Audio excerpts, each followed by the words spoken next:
Con. Alright, Shalom, Shalom, Israel. First and foremost, I'd like to give all honor and glory to the Most High Yahweh. Ba'ashem Mashiach Wamalak Yahushua. Yahweh being the name of the Father, who the world calls God. And Yahweh Shah being the name of his only begotten Son, who the world only calls Jesus Christ.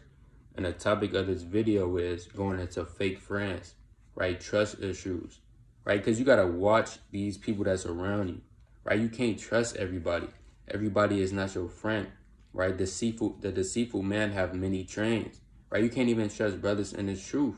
You got to kind of prove them and try them, right? The elders sneak dissing on the younger men in the camp getting envious and strifes, right? You got to prove these spirits to see whether they be of God or not, right? So let's go through the precepts through the spirit, right? Everybody is not your friend. Just because a person got on fringes and a garment on, that don't mean he's your friend. That don't mean he's not sincere in this thing, right? Like I said, you got brothers sneak dissing on the elders that's been in the truth for decades and decades, right? That's off, right? Not everybody has that brotherly love, right? But we got to use wisdom, knowledge, and understanding and apply this wisdom and knowledge, right? So let's go to the book of John, 1 John.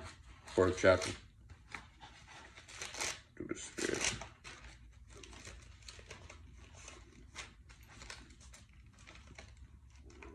It's the book of 1 John. Chapter 1. It's the book of John, 1 John chapter 4 and verse 1. It reads, "Beloved, believe not every spirit." So the Lord is telling you straight up and down, don't believe every spirit. Right, just because a brother got on fringes, like I said, don't believe him all the time. Right, every brother is not sincere in this thing. Right, brothers might be envying you, strife, getting jealous in the back. They might be thinking how to overthrow you, right, in the back of their head. It says, but try the spirits, whether they are of God. And for the brothers that's courting women and the women that's courting men, right, hey, try the spirits. Right, for the women, don't be just getting with any man because you see them got fringes on. Right, I'm gonna be honest. Some of these brothers, they wicked. Right, in the truth, they wicked. They just using her just to all types of folly. Right, they just use it's just lust. It's not even love. Right, and for you men, you want to make sure you try the spirits of these women because some of these women, man, they no joke and it's true. Right, it says. Try the spirits, whether they are of God, because many false prophets are going into the world. So you literally have to try these spirits. That's going into your Christian pastor as well. Try him. Put him on trial. Ask him what precept is that? What scripture is that? Right? Because you will be surprised how many people is literally lying up to your face. Right? That's why it says prove all things in 1 Thessalonians 5 and 21. Right? So you got everybody getting on trial. Right? The Lord is proving everybody. The Lord proved everybody in this truth. Right? Whether they fell out or whether they still in this thing. If you fell out, that means you ain't passed the test. If you still in this thing, all praises to the Most High. Lord willing, you keep enduring. Right? Everybody getting tried. And you got to try the spirits as well. Especially Jacob's trouble on the rise. It's a famine. And you might have women, she might put on a damn dress in Jacob's trouble with the best lipstick on and try to deceive you. Next thing you know, if you get deceived, if you don't try that spirit, you into the hand of the military, right? And they kind of jacking you up. Or for you men, for you women, right? A man may come in and try to deceive you. And you got to put that man on trial. Don't always be sweet and delicate. Right, in the time of Jacob's trouble, all hell is literally going to be breaking loose. And you got to prove people, whether they your friend or not. Whether you need to separate from them and pray for them. Or, hey, whether they your brother. Right, but everybody is not your friend. Right, even in the world. When you come into the truth, you see how many people stop messing with you. Right, they say, nah, he with that Bible. Can't mess with him. Right, hey, they was never really your friend. And you tried them by actually doing the work of the Lord. They don't care about it, so they're going to depart. Right? They evildoers. And it shows. But let's go to the book of Sirach, chapter 6 and verse 7. It reads, If thou wouldst get a friend, prove him first, and be not hasty to credit him. Meaning, if you get a friend, hey, you gotta prove that friend. Prove him to see, does he got the right intentions or not? Is he in the right spirit? Does he have a mind to work and to labor, to go out there on the highways and byways with you? Right? You gotta prove these spirits. It says, and be not hasty to credit. Because you got a lot of men, they hasty to credit. Right? They see you got 1,000 likes on IG. Now, yeah, I'll rock with him. That's my boy. Brother, you don't even know. You didn't even prove this man first. This man could be going off behind closed doors. Verse 8, for some man is a friend for his own occasion. Right? Meaning some man, he only a friend when he wants something. Right? When you, let's say you up, you hit like $1,000. Next thing you know, everybody come. For example, I'm gonna use this example, right? You know, in kindergarten, you kind of had that piece of, you kind of had a lot of pieces of candy, right? You come in the classroom with it. Next thing you know, everybody asking for it, right? Everybody your friend all of a sudden now that you got that bag of candy, right? But when you had a bag of candy, ain't nobody was messing with you, right? That's what it means by some is a friend for his own occasion, meaning they only gonna come around when they want something, when it's benefiting them. It says, for his own occasion, and will not abide in the day of thy trouble. Meaning, hey, he not going to be in there when all hell and affliction come. Right? A real brother is born for adversity. Right? Let's go to the book of Proverbs, the 19th chapter.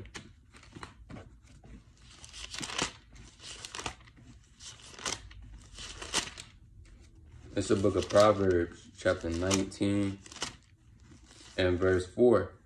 It says, wealth maketh many friends, right? Wealth maketh many friends.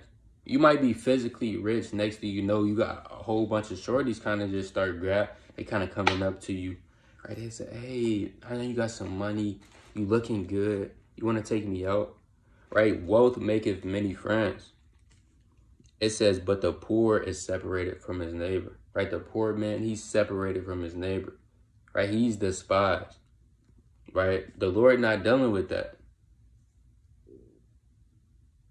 Right? So let's go back to the book of Sirach. It's the book of Sirach, chapter 6 and verse 9. It says, and there is a friend who being turned to an enemy, turned to enmity and strife, will discover thy reproach. Right? That friend that you got in this truth, and the Lord could literally put a lying spirit or an evil spirit upon them and have them to go off towards you, right? He's turned it to strife. Next thing you know, the brother you was laboring hard with, hey, he on the other side, right? Verse 10, it says, again, some is a companion at the table and in the day, and will not continue in the day of thy affliction, right? A real friend is going to be there for you when you all hell breaking loose and when you prospering. Right? Let's go to the book of Job, 2nd chapter.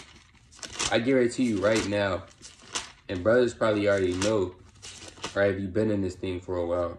But hey, when you start keeping the laws, statutes, and commandments, start learning who you are, getting into wisdom, knowledge, and understanding, the precepts, the breakdowns, studying, fasting. Ain't nobody hanging out with you no more. The people from the world, they don't care about you, right? They scorning you, they laughing you. Right, like it's saying in the book of Job, the 16th chapter, the 20th verse. These people don't care for you. But let you get $1 million. Hey, they your friend now. Right? But when you going through all hell, you losing your job, they laughing at you. You lose your wife, they laughing at you. Your kids turn on you, they laughing at you. Hey, they not there for you. Right? Only a real friend will be there for their brother in the time of affliction. Let's go to the book of Job, 2nd chapter. It's the book of Job, chapter 2 and verse 11. It says, now when Job's friend heard of all this evil that was come upon them, they came every one his own place. Eliphaz the Temanite, and Bildad the Shuhite, and Zophar the Nemathite, for they had made an appointment made an appointment together to come to mourn with him and to comfort him. Hey, so Job 3 friends, they stopped whatever the hell was doing. They heard Job was going through it, and they went there, and it was for Job, man. They was by his side. Verse 12, and when they lifted up their eyes afar off, they knew him not. They lifted up their voice and wept.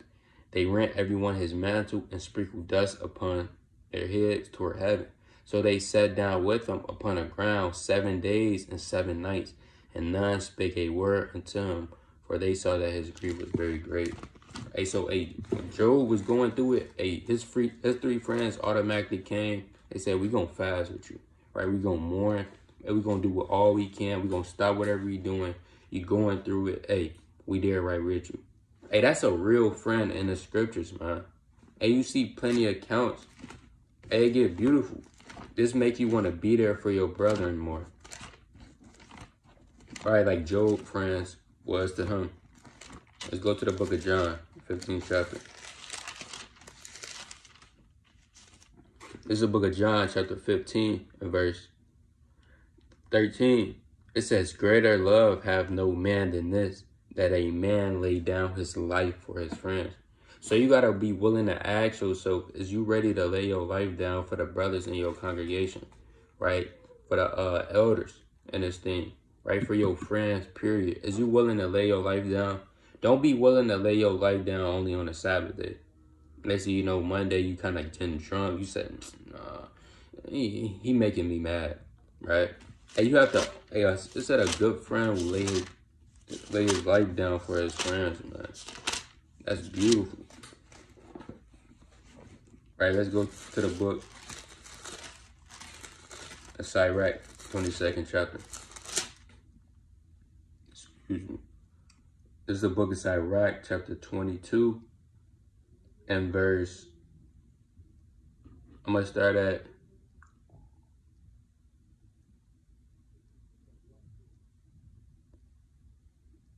it's so damn crazy. I'm going to start at verse 20. It says, whoso casteth a stone at the birds, freeth them away. Right, so if you, on a physical level, if you cast a stone at a bird, it's going to fly away. It says, and he that upbraideth his friend, breaketh the friendship. Meaning you getting into it with your friend, right? You reproaching him, right? You talking about him. You envying him, right? Hey, you going to break that friendship. Next thing you know, y'all not might gonna be able to labor together. All hell is gonna break loose. Verse 21, though thou drewest a sword at thy friend, yet despair not, for there be a way of returning to favor. If thou hast opened thy mouth against thy friend, fear not, for there may be a reconciliation, except thou upbraiding or report or disclosing of secrets, or a treacherous wound, for these things every friend will depart. Right? Meaning if you got pride, if you just prideful, disclosing of secrets, can't keep a secret to yourself. And you got some brothers, you tell them a secret, they go tell the whole congregation. And they tell the whole world. They post it on Snapchat, post it on Twitter, Instagram. And next thing you know, hey, all hell break loose. It said a man that's doing that, for these things every friend will depart. So you don't want to be that. You don't want to be that man. You want to be faithful to thy friend. Like it's going to say in the next verse. Verse 23, be faithful to thy neighbor in his poverty, that thou mayest rejoice in his prosperity. So you got to be faithful to your friend. Some people, they're not faithful, man. And you learn that in the world. Jake that's gang banging. And he got to literally prove these men, right? And if they don't pass the test, and you can't get up there with the highest dope boy. It says that thou mayest rejoice in his prosperity. Abide steadfast to him in the time of his trouble. So the Lord is literally telling you, abide steadfast in the day of his trouble. Meaning be patient, right? Whenever he going through something. Just like we just brought out in Job, the 2nd chapter at 11, with Job's friends went to go comfort him. It says that thou mayest be heir with him in his heritage. For a mean estate is not always to be condemned, nor the rich that is foolish to be had in admiration. As the vapor and smoke of a furnace goeth before the fire, so reviling before blood. I will not be ashamed to defend a friend. Brothers got to write that precept down and study it every day. Write it on a wall. I will not be ashamed to defend a friend. If a brother is in the midst of all type of ungodly persons, and he's the only one magnified in the name of the Lord, standing up for righteousness. And you can't be afraid to defend him. It says, neither will I hide myself from him. And if any evil happen unto me by him, everyone that heareth it will be aware of him. So it's, that's plain. You can't be scared to defend a friend. Right? That's mean you're not even a real friend in this thing. Right? So a real friend will stick by you. Right? Keep that in mind. Only like they say in the world, only the realest survive. Right? The fake friends, they gonna get rooted out. The ones that's envious and jealous and got malice in their heart, they gonna get rooted out by the Lord. So let's go back to Sirach, the 6th chapter. This is the book of Sirach, chapter 6, and verse 11. It says, but in thy prosperity he will be as thyself, and will be bold over thy servants. Right? Meaning when you prospering and you starting to get up on high, he's going to be there. Verse 12, if thou be brought low, he will be against thee, and will hide himself from thy face. Meaning, if you at a low estate, like I said, you might kind of lose your wife. You might go bankrupt. All hell literally might break loose. Hey, your friend, he's gonna hide himself. An unfaithful friend is. Verse 13, separate from thy enemies and take heed of thy friends. Right, now this is talking about your friends in the Western end as your brotherly friends, Israelites. Right, separate from them. Not saying that they your enemies at the end of the day, but a son can turn into an enemy, but you still got to forgive them and love them. It says, and take heed of thy friends. And this is also twofold, right? This could talk about the so-called white man, a separate from thy enemy, which is the so-called white man, and take heed of thy friends, which is thy fellow Israelites. Verse 14, a faithful friend is a strong defense, right? And he have found such, and one have found a treasure. Right? If you find a faithful friend, hey, that ride or die day one, hey, you found a good treasure through the Spirit. It says, nothing do interveil a faithful friend, and his excellence is invaluable. Right? So a faithful friend, or one that's down to ride, that's there for you on your side. Like I say, you got a lot of men in here. They're not really your friends for real. They might appear to be, or they may act like to somebody else, or appear only on social media. Right? But it said a real friend, he's invaluable. Right? You can't compare him. Just like a silent and loving woman, she's more precious than fine rubies. You read Proverbs. I believe that's the 30th or 31st chapter, 31st chapter. Right? That faithful friend is invaluable. You can't put no value on a faithful friend. That's what the Lord is saying. Verse 16. A faithful friend is the medicine of life, and they that fear the Lord shall find. Meaning, hey, if you fear in the Lord and keep the commandments, hey, you're going to get a faithful friend. But if you wicked, expect to get that backstabbing, that backbiting friend. The friend that's always sneak dissing you behind your back. The one that's trying to overthrow you or to even backdoor you, how Jacob say in the world. Right? So only the men that fears the Lord, hey, they gonna get a faithful friend. Let's go to the book, Sirach, the 39th chapter.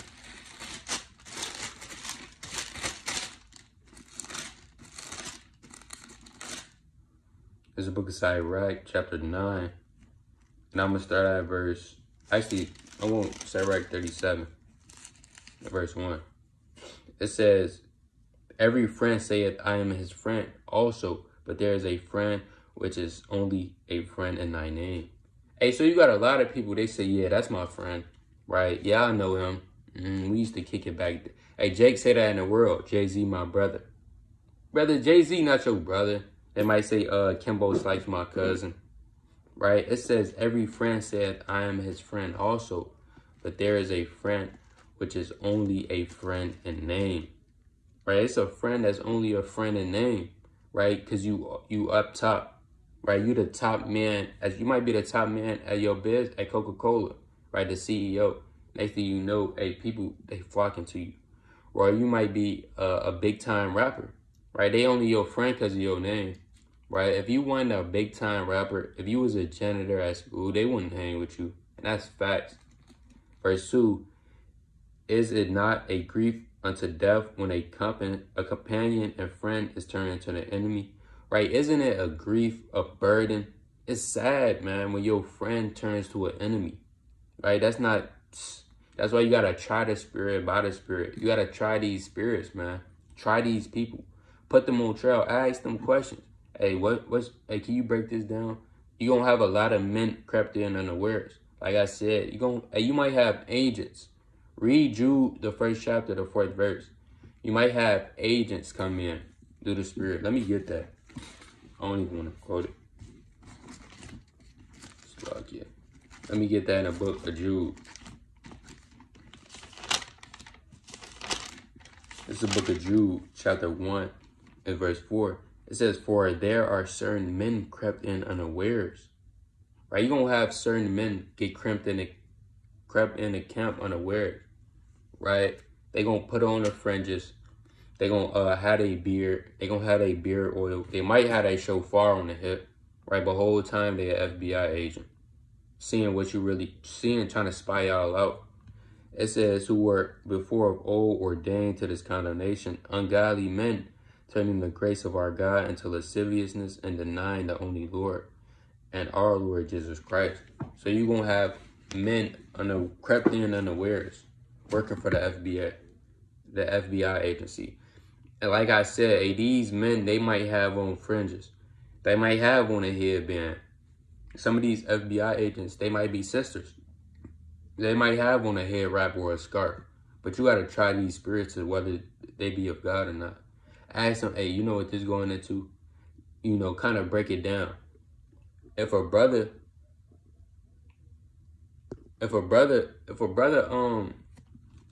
them come in the camp, right? He say he been in the year, he try to flex, hey, I've been in the truth for 6 years.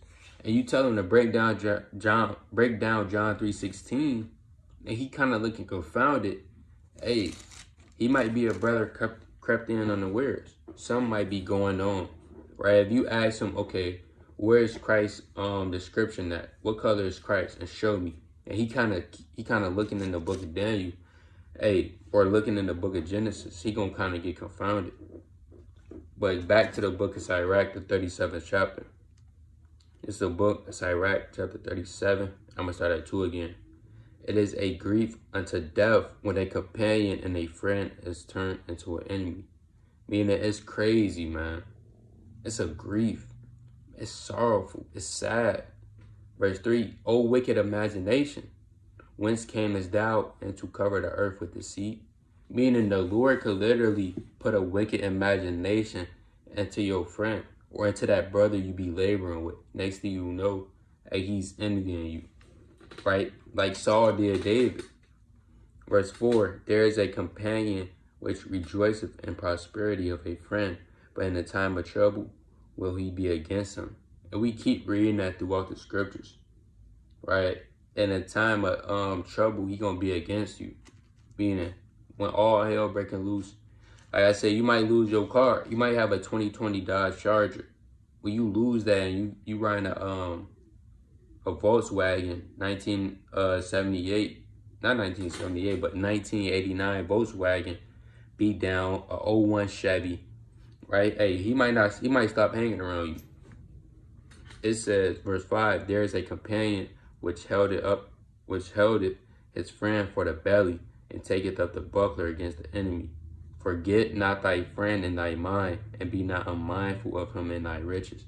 Meaning, let's say if your riches do increase, like it say in the book of Psalms, the 36th chapter, I believe. If your riches increase, set your heart not upon it. Because, hey, 1 Timothy 6:10, for the root of money is for the love of money is the root of all evil. Salakia. Verse 6, it says, forget not thy friend in thy mind, and be not unmindful of him in thy riches. Meaning, if your riches increase, hey, still remember your friend. Hey, he was down a ride. He used to be, he was in the trenches with you. He used to be sleeping on the floor with you, right? You got some brothers that get rich. Next thing you know, hey, they stop hanging out with certain men, right? That's off. The Lord not dealing with that. The Lord dealing with a man that, hey, if his riches do increase, hey, he still remember his friend, right? It says, every counselor extolleth counsel, but there is some that counsel for himself, right? And that's all I wanted on that. Let's go back to the book of Sirach, the 6th chapter.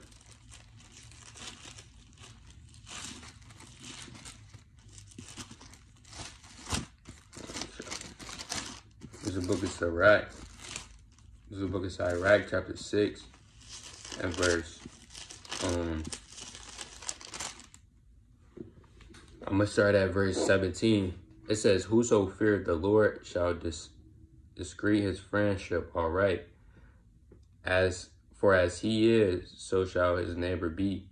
My son, gather instruction from thy youth up, so thou shalt find wisdom in old age."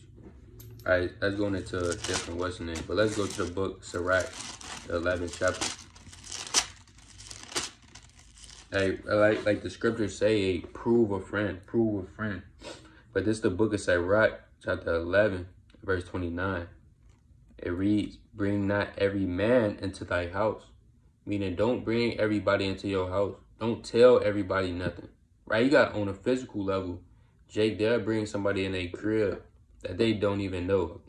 And your mama, she like, boy, that's not your friend, right? You like, "Mama, that's my friend. Can he come in?" She like, "Boy, you just met him." Hey, that's the spirit, right? Next thing you know, you bring him in the house, right? And $20 is going off your dresser, right? Hey, that actually happened to me. I let a brother in my house. I thought he was cool, but back when I was in the world, next thing you know, I had $20 on my dresser. I came out the bathroom and, hey, it was gone, right? So these things happen. But I'm going to read that again. It says, "Bring not every man into thy house, for the deceitful men have many trains."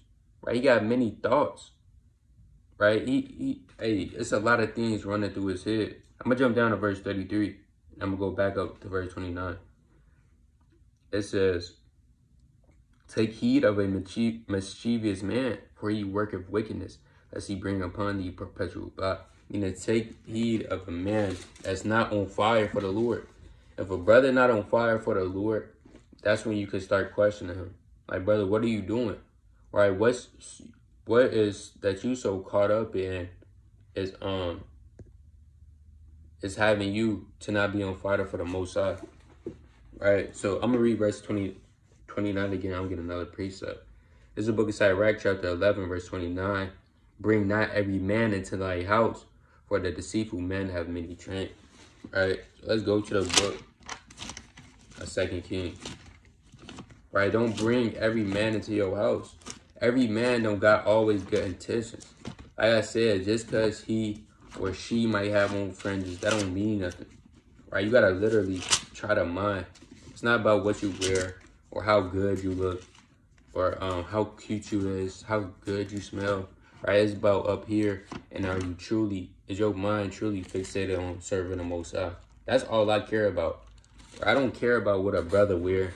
A brother might be wearing Skechers. So what? If he want to serve the Lord and do all he can to magnify the name of the Lord in a labor, hey, I'm down to ride with that brother. Right? But for a brother, he kind of caught up in his world. He still care about what women think about him. You know what I'm saying? Nah, man, I can't go to camp today. Nah, little Ray, she just hit my phone. She just hit my line. I gotta slide over that. Right? Hey, I don't want to be around that brother. Straight up. Right, so let's go to the book of 2 Kings, the 20th chapter. I'm gonna start at verse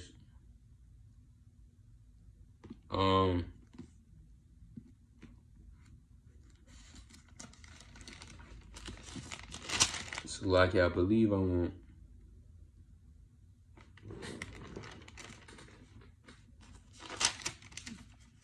2 Kings 20 and I'm going to start at verse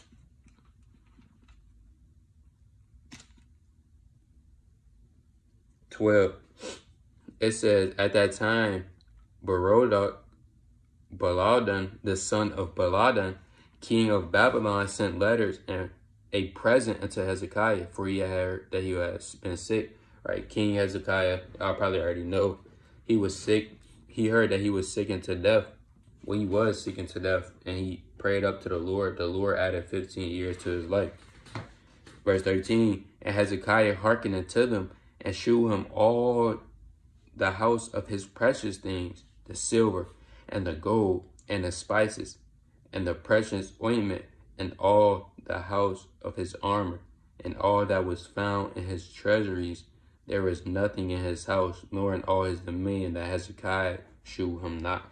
Right, so Hezekiah, these men sent a letter and a gift, and he kind of showed everybody everything in his house. Now, I want you right now, if you're a multi-millionaire Jake, to go let a homeless man show everything in your house to a homeless man. Right, a wicked homeless man too. And he gonna plot and think in the back of his head how he could take everything that's in your house. Right, don't do that. Right, just like, not only that's showing everything in your house, meaning don't believe, for one, don't believe everything, and don't tell everybody nothing. You just telling random people everything about you. Right, yeah, I kind of did this, I kind of feel this way. Next thing you know, all hell then broke loose. Right, like Samson did to Delilah. He told her everything that was on his mind. Next thing you know, she got him overthrown. All right. So this verse 14, it says, then Isaiah the prophet unto King Hezekiah came unto King. Then came Isaiah the prophet unto King Hezekiah and said unto him, what said these men, and from whence they came unto thee? Right? He said, what's up with these men? Where they come from? And Hezekiah said, they are come from a far country, even from Babylon. And he said, what have they seen in thy house? And Hezekiah answered, all the things that are in my house have they seen. There is nothing among my treasures that I have not shown them. So Isaiah said, hey, what they see in your house, right? What did you show them? And Hezekiah said, hey, everything that's in my crib, I showed them. And Isaiah said unto Hezekiah, hear the word of the Lord. Behold, the days come that all is in thine house, and that which thy fathers have laid up in store unto this day shall be carried into Babylon. Meaning everything that's in your house is going to be carried into Babylon. Nothing shall be left, said the Lord. And of thy sons shall issue from thee, which thou shalt beget, they shall take away, and they shall be eunuchs in the palace of the king of Babylon.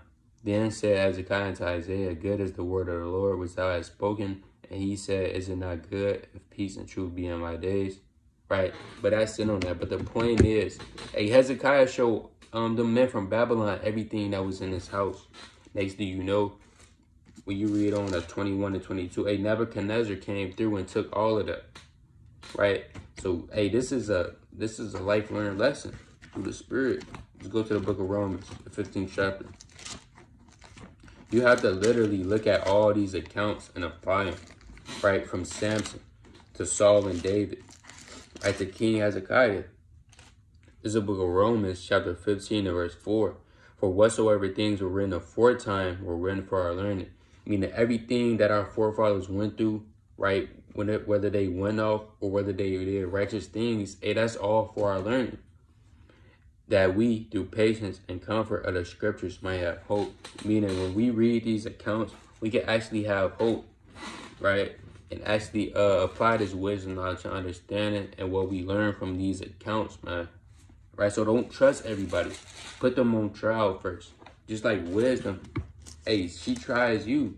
Hey, the Lord tries you. Right? The Lord is just not going to show, he's not going to show a dude that's first coming in the truth 1 month that's still smoking weed, the Revelation, the 11th breakdown. And the Lord is not going to do that. Right? The Lord got to try. The Lord trying people. Right? But this is the book of Sirach, chapter 4 and verse, I'm going to start at 17. For at the first she will walk with him by crooked ways, talking about wisdom, and bring fear and dread upon him, and torment him with her discipline. Meaning, the Lord gonna have to send affliction, trials, and tribulations your way in order for you to receive wisdom, knowledge, and understanding, until she may trust his soul and try him by her laws. So, hey, the men that got these, you might have men in the truth. They've been in 8, 12 years, right? And they got a lot of experience, wisdom, knowledge, and understanding. Hey, for them to get to that level, they had to get tried by wisdom. This is telling you straight up and down. Wisdom tries people, right? You don't just get wisdom, knowledge, and understanding. Osai, just give me wisdom, and you don't have to go through nothing, right? You got to get tried to get wisdom, knowledge, and understanding. Verse 18, then will she return the straight way unto him, and comfort him, and shew him her secrets, right? That after you getting tried, and you endure that thing, now wisdom can start showing you her secrets, right? Now you can get the Genesis 1 through down 4 breakdown. Right now, you can get the Revelation, the 12th chapter breakdown, right? Because you got to get tried. Our forefathers got tried. Right, let's get that in the book of Judah, 8th chapter. This is the book of Judah, chapter 8, and verse 26. 26. It says, remember what things he did to Abraham and how he tried Isaac. So these righteous men, Isaac got tried. Abraham got tried when you read Genesis, the 22nd chapter. So what in the hell don't make you think the Most High is not going to try you? Right? And just like the Most High try you, and you got to try other brothers and sisters in this truth. Because you will literally be surprised how many people is not actually sincere in this thing. Right? And that's wisdom. And whether you learn the easy way and take heed to the words of the Lord that's getting brought out right now, or you gonna just simply have to learn the hard way, like Hezekiah, right? He had to learn the hard way, right? It took for him to, well, I ain't say it took for him, but he had to get everything that was in his house taken, right? Now he probably thinking, man, yeah, I shouldn't have done that, right? On a physical level, that's the same thing in the world. Right, after the brother took about $20 off the dresser, now I know, okay, hey, you can't come in no more, bro. Right now I know, okay, my eyes is on everybody that come in, or who I so-called call my friends, because not everybody is your friend for this thing. You have literally men that set up, like I said, crept in and unaware. Let's go to the book of Galatians. We get a couple more precepts then. Lord willing, I'm going to close out. But this is the book of Galatians, chapter 2 and verse 4. And that because of false brethren unaware is brought in. So like we keep reading, try the spirit, prove a friend, be not hasty to crave a friend. Watch out for brothers crept in unawares. In the last days, especially Jacob's trouble, right? This what caused me to kind of do this video through the spirit. Because in Jacob's trouble, you're going to have a lot of men that's literally crept in unawares. A lot of men, they gonna be out to get you. They might seem like your friend, or they might play that friend role. Whole time they an FBI agent. I don't know why I keep saying FBA, but they're an FBI agent working for the military, trying to get you in that guillotine. Now what you gonna do? You gonna say, well, yep, I do know you. Yep, you my friend, bro. I trust you. Right next to you know you in a FEMA camp. Finna get your head chopped off. Ultimately, if that happened, it was ordained from the Lord. But still, you got to use wisdom, man. You got to try the spirits by the spirits. All right? So with that, giving all honor and glory to the Most High Yahweh, by Shema Mashiach, Wamalak Yahushua. Lord willing, this video was edifying through the spirit. With that, Shalom.